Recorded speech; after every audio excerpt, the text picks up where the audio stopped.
Who would have thought that one of the most sophisticated pieces of handheld technology available today would play host to so many pixel art games? Miniboss's retro action RPG Deep Dungeons of Doom is only the latest in a long and blocky procession of games seeking to ape the 8-bit aesthetic of yesteryear.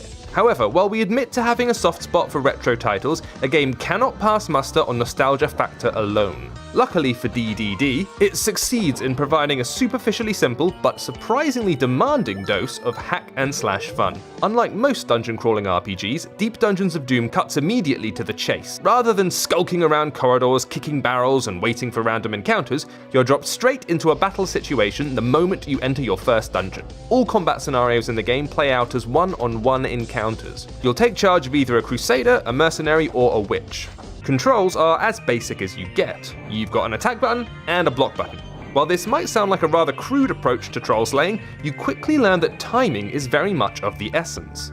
Victories can only be attained by learning your opponent's attack patterns and working out the perfect parry and strike rhythms for each foe. You can also charge healing spells and more powerful strikes by holding the attack button. You are vulnerable to enemies when you perform these charges, however, so they must be used with caution. With your enemy bested, you simply swipe the screen to drop down to the next level and tackle your next adversary. This no-nonsense approach to dungeon diving is well suited to short bursts of play.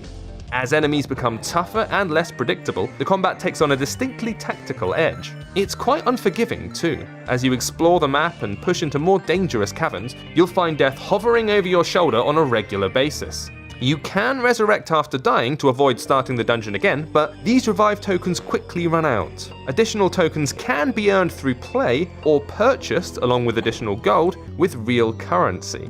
Items such as potions and armor can also be acquired in the same way. Though its visuals might be basic, there is both novelty and nuance to be found beneath Deep Dungeons of Doom's blocky exterior. At times, it does feel as if it's smacking you down in the hope that you'll cough up a buck or two. However, there is real satisfaction to be found in the combat. Provided you don't mind the difficulty or the slightly naggy death screens, then you'll find that these dungeons do go surprisingly deep. This has been James with AppSpy.com. We review, you decide.